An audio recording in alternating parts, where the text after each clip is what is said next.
Halo teman-teman semua, balik lagi bersama dengan Story 3M, di mana kita kali ini akan melanjutkan alur cerita dari manhwa yang berjudul I Become the Tyrant of Divine Game. Baiklah, tidak perlu berlama lagi, langsung saja kita masuk ke dalam alur ceritanya.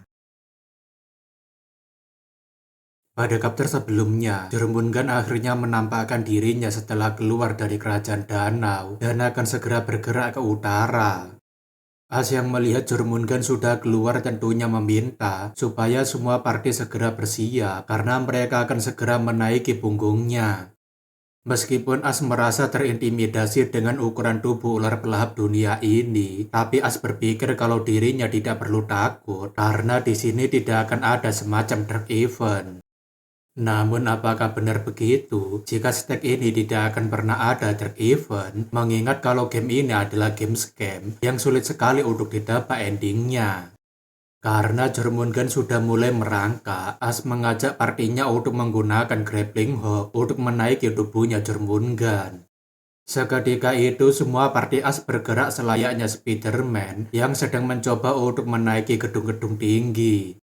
Setelah berhasil menaiki tubuhnya Jormungand, Evangeline menanyakan apakah ular ini bisa bertambah besar lagi. Bukankah sekarang ini mereka terlihat seperti seekor semut? Evangeline mengatakan ular ini terlihat seperti seekor naga, tapi As berkata kalau ular ini mirip seperti cacing besar Alaska di kartunnya SpongeBob. As kemudian meminta supaya semua partai segera berkumpul, karena mulai dari saat ini mereka akan berpencar seperti tim yang sudah disepakati, karena mereka akan menghancurkan 3 core secara terpisah.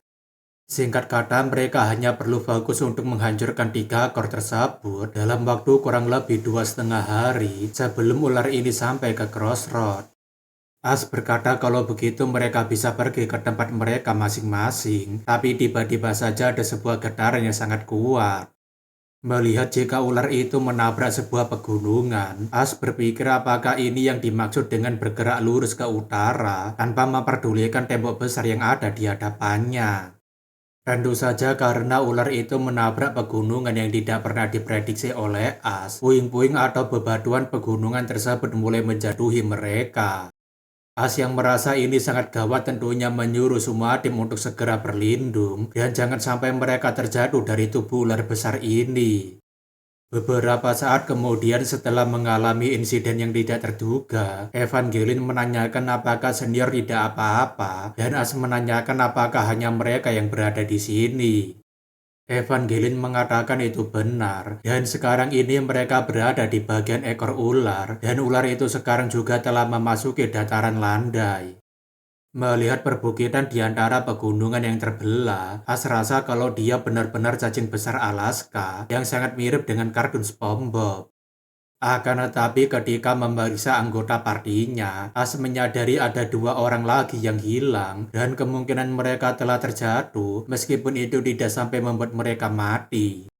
Karena anggota parti yang tersisa adalah 13 orang, serta komposisi mereka sekarang tercampur, tentunya ini akan membuat situasi mereka jadi lebih sulit karena mereka juga harus bekerja lebih ekstra. Evangeline yang masih bersemangat berkata kalau begitu ayo kita hancurkan core ular ini, dan As berkata baguslah kalau dia masih bersemangat.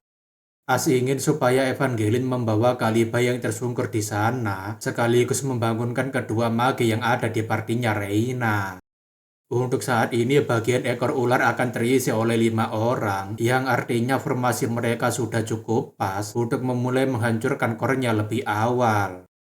As berkata mulai sekarang mereka harus bekerja keras menghancurkan kristal core ini, lalu setelah itu mereka harus membantu yang lainnya agar cepat selesai. Dengan penuh semangat, As mengayunkan kapak beliungnya dengan sepenuh tenaganya. Namun setelah memukuli kristal tersebut seperti orang gila, As baru mendapatkan 1% kerusakan, yang artinya ular itu hanya merasa geli-geli manja. Tapi bodoh amat dengan progres yang seperti tidak berjalan ini, As masih terus melanjutkan ayunannya lagi, sampai Evangeline berhasil membangunkan ketiga orang itu. Sekarang kita berpindah ke area tengah, di mana partai Kuilan mencoba untuk membangunkan Lucas yang masih pingsan. Kuilan berkata dirinya tidak paham sama sekali kenapa dia bertindak sampai sejauh ini untuk menyelamatkan mereka, padahal dia seharusnya memilih untuk melindungi tuannya itu. Waktu itu jika bukan karena Lukas menahan puing-puing pegunungan, mungkin saja partai Kuilan akan menghadapi bahaya yang jauh lebih besar.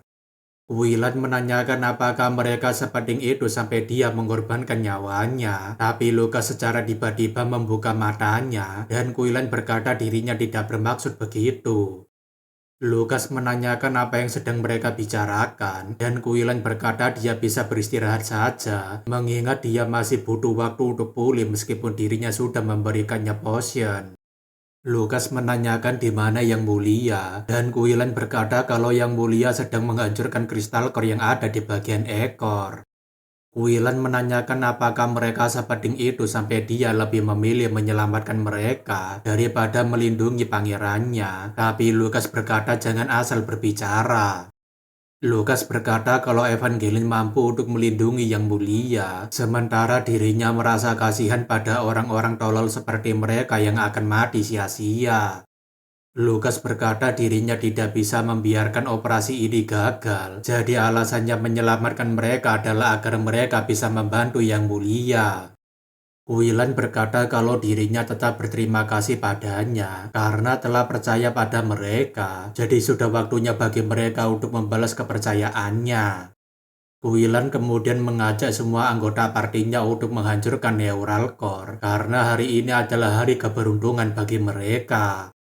Melihat partai Kuilan yang bersemangat menghancurkan Neural Core, Lukas rasa kalau keputusannya benar untuk melindungi mereka. Di area kepalanya Jormungand, di mana hanya ada dua orang penyihir yang ada di sana, yaitu Junior dan Reina. Junior berkata pemandangannya sangat indah, dan Reina berkata kurang lebih seperti inilah pemandangan yang dirinya lihat ketika berada di atas kapal terbang.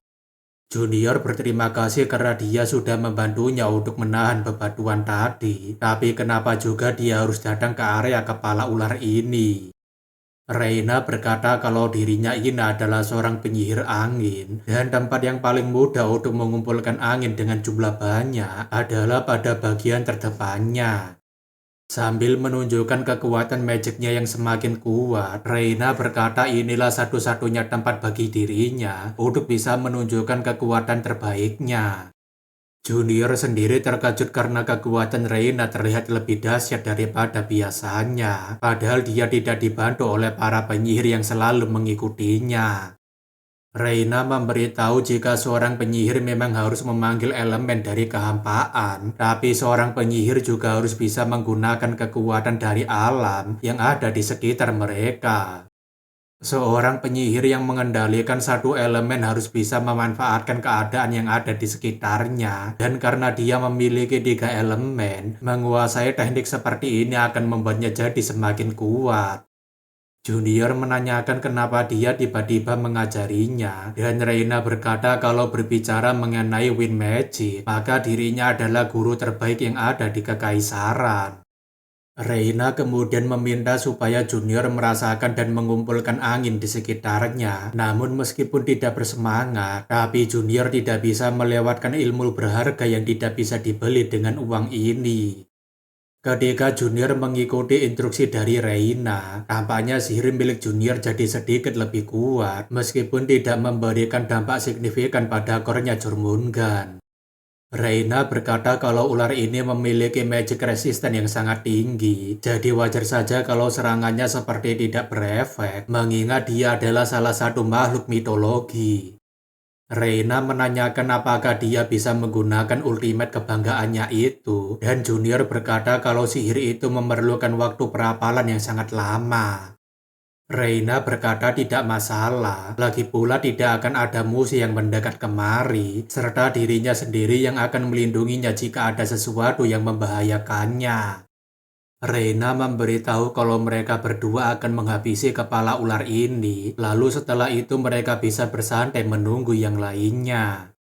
Sekarang kita berpindah ke bagian ekor ular, di mana rambut merah memperkenalkan dirinya sebagai Fox, lalu di sebelahnya ada Rabbit, dan dua yang hilang adalah Kitty dan Piggy.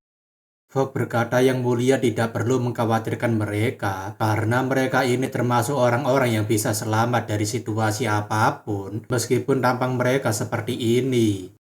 Fogg berkata mereka sudah sering melalui situasi yang lebih buruk daripada ini, dan beginilah nasib pekerja sipil seperti mereka, yang memiliki gaji kecil tapi resiko tinggi. As berkata sepertinya nasib mereka sangat buruk, dan Fogg berkata begitulah cara kerja mereka, karena harus mementingkan nasionalisme di atas segalanya. Fogg dan Rabbit kembali lagi berdaria hidup keluarga kekaisaran, dan As berpikir mereka sudah lebih dari 10 kali mengatakan itu di hadapannya.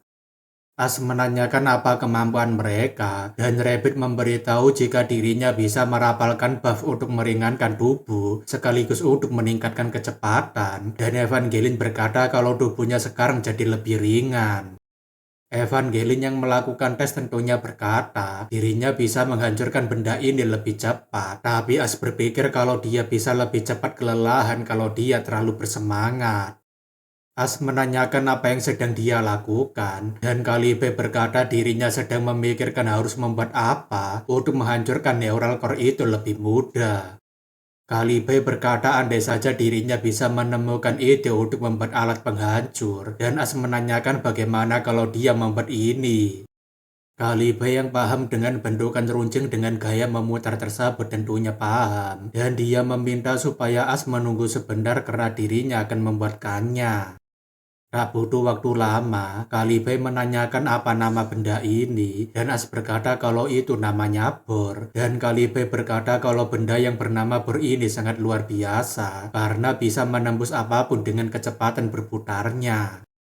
Evangeline yang mencobanya tentunya berkata kalau bor ini lebih mudah digunakan, serta tidak membuat dirinya kecapean, tapi As berkata kalau benda ini lebih berbahaya jika tidak digunakan dengan hati-hati. Calibe dengan semangatnya kemudian pergi sambil berkata kalau dirinya ingin jalan-jalan melihat area lain untuk ditambang, dan As rasa kalau Pak Tua itu merasa kalau ini adalah surganya. Ketika waktu sudah mencapai sore hari, As rasa kalau mereka juga perlu beristirahat sejenak sebelum mereka kembali untuk menghancurkan neural core-nya. Sekarang kita berpindah ke area tengah, di mana party Quillan sudah mulai beristirahat, tapi tidak dengan Lucas dan Quillan yang masih semangat menambang. Anggota party Quillan menanyakan kenapa mereka tidak mau beristirahat, bukankah mereka juga perlu beristirahat agar bisa melanjutkannya kembali. Akan tetapi Quillan dan Lucas tidak mendengarkan perkataan mereka sama sekali, bahkan mereka berdua semakin menggila memukuli neural core seperti orang gila. 1 jam yang lalu, Lucas mengajak mereka semua untuk beristirahat sebentar, supaya mereka tidak terlalu kelelahan ketika melanjutkannya. Akan tetapi Quillan malah berkata kalau Tuan Kenneth sudah lelah, maka dia bisa beristirahat duluan, karena dirinya saat ini masih sangat bersemangat.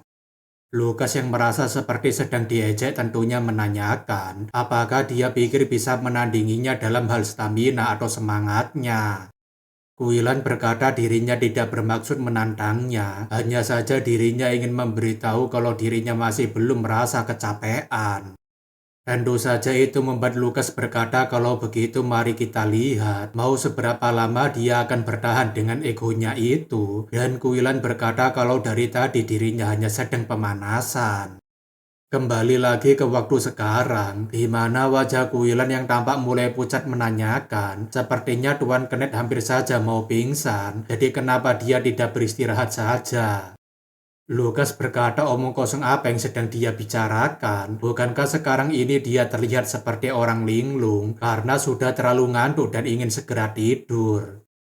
Malam itu Lucas dan Quillan terus bekerja lembur bagai kuda, sementara anggota party lainnya memilih untuk tidur daripada mencoba untuk menghentikan mereka berdua.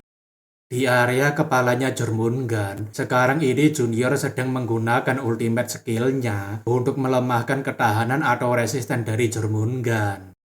Tentu saja Reina bertugas untuk memberikan serangan besar-besaran pada neural core selagi durasi elemental destruction masih aktif melemahkan Jormungand. Meskipun sudah dilemahkan dengan ultimate skill sekaligus dengan kekuatan penuh Reina, tapi neural core Jormungand masih berdiri kokoh, bahkan resistennya tidak terlihat menurun sama sekali. Reina berterima kasih karena Junior sudah melemahkan ketahanannya Jormungand, meskipun sampai sekarang mereka masih belum berhasil menghancurkannya. Dan kalau mereka berhasil menyelesaikan semua ini, dirinya berharap supaya dia memperhatikan ultimate skillnya ini pada Akademi Magic. Junior sendiri tidak menyangka bisa menggunakan ultimate skillnya 2 kali dalam sehari. Tapi itu membuktikan bahwa pengobatan Reina berhasil, meskipun dirinya masih belum sembuh sepenuhnya. Reina kemudian memasang perisai angin supaya mereka bisa beristirahat dengan tenang, karena besok mereka harus kembali menghancurkan neural core ini. Reina juga telah menganalisis 2 tempat di mana formula magicnya tidak efektif, dan Junior menanyakan apakah dia sedari tadi mengamati magicnya. Reina memberitahu kalau dirinya harus melihat kekurangannya supaya dia semakin bertambah kuat. Lalu Reina menjelaskan semua bagian, di mana rapalannya terasa seperti terlalu membuang banyak mana. Meskipun ilmu yang diberikan oleh Reina terasa agak aneh, tapi Junior merasa senang karena selama ini dirinya tidak pernah memiliki seorang guru, dan ilmu dari orang yang lebih cerdas darinya terasa lebih manis. Setelah menjelaskan semuanya, Reina berkata kalau dia bisa memperbaiki itu besok, karena mereka juga harus memulihkan kondisi tubuh mereka juga. Reina juga memberitahu kalau dirinya terkadang memiliki tabiat buruk ketika sedang tidur, jadi sebaiknya dia tidak terlalu dekat dengannya ketika sedang tidur. Junior akhirnya beristirahat sambil berpikir kalau dirinya memiliki seorang guru magic, apakah rasanya akan seperti ini juga, dan entah kenapa dirinya merasa bisa tertidur nyenyak malam ini. Pagi harinya tidak peduli apa yang dilakukan para manusia itu di atas tubuh besarnya. Jormungand sama sekali tidak memperdulikan mereka dan hanya berfokus untuk pergi ke utara. Jormungand melewati daratan yang begitu luas, mengarungi sungai sekaligus menyebabkan ombak yang sangat dahsyat, dan bahkan membabat hutan yang berada di hadapannya. Di samping itu, Junior dan Reina juga kembali meneruskan upaya mereka dalam menghancurkan neural core sekuat tenaga. Ada juga 2 orang gila yang semalaman tanpa beristirahat menghancurkan neural core, sampai-sampai Evangeline harus turun tangan sendiri memukul kepala mereka sampai pingsan. Waktu pun terus berlanjut sampai Jormungand akhirnya sampai di perbatasan Kekaisaran Everblack, yang tidak lain adalah hutan rimbun. Hanya butuh waktu 1,5 hari saja bagi Jormungand. Dia mungkin akan segera sampai di benteng Crossroad, mengingat dia sudah sampai di perbatasan. Sore di hari kedua, area hutan di sungai selatan di ekor Jormungand, As dan yang lainnya masih fokus untuk menghancurkan neural core. Akan tetapi baru area tengah saja yang hampir selesai untuk dihancurkan, sementara tempat As masih belum mencapai angka 50% kerusakan. As berpikir kalau terus seperti ini mungkin mereka masih bisa mencapai targetnya sebelum Jormungand benar-benar sampai di depan benteng. Sejauh ini tidak ada insiden serius selain Jormungand menabrak pegunungan, namun instingnya terus berkata kalau ada sesuatu yang tidak beres. Tak lama kemudian Kalibai kembali sembari memberitahu kalau dirinya telah selesai mengelilingi tubuh ular besar ini untuk mencari material langka yang bisa dirinya tempa. As berkata syukurlah kalau dia tidak terkena masalah. Jadi apa yang telah dia dapatkan setelah menjelajahi ular ini dengan wajah bahagianya. Kalibai berkata kalau As pasti tidak akan percaya dengan ceritanya, karena saat dirinya turun dari sini, dirinya menemukan sebuah gua besar di bagian ekor ular ini. As yang mencoba memahaminya tentunya menanyakan gua apa yang dimaksud, dan Kalibai berkata ular itu memiliki lubang pantat, tapi kenapa wajahnya seperti itu? Kalibai berkata agar dia tidak merasa jijik, karena Jormungand adalah makhluk magic, jadi dia tidak akan mengeluarkan kotoran seperti mereka. Kalibai terus menjelaskan pada As kalau anus Jormungand itu bukanlah tempat pembuangan kotoran, tapi As tidak percaya sama sekali dengan ceritanya. Kalibai berkata kalau dia pasti akan lebih terkejut lagi dengan penemuan yang dirinya dapatkan setelah dirinya memasuki gua tersebut. Tapi As berkata dirinya tidak tertarik sama sekali dengan kotoran yang dia bawa dari ular ini. Kalibai berkata pokoknya dia harus melihat kejutan ini darinya. Tapi As berkata tidak perlu dikeluarkan, bisa-bisa nanti baunya malah menempel padanya. Namun secara tidak terduga, Kalibai malah membawa Nonem yang sedang dalam keadaan lemas dan dia berkata kalau dia ini adalah teman kita Nonem. Nonem yang berhasil diselamatkan dari anus Jormungand tentunya menanyakan bagaimana kabarnya As dan As berpikir kenapa orang ini malah masuk ke dalam anusnya Jormungand.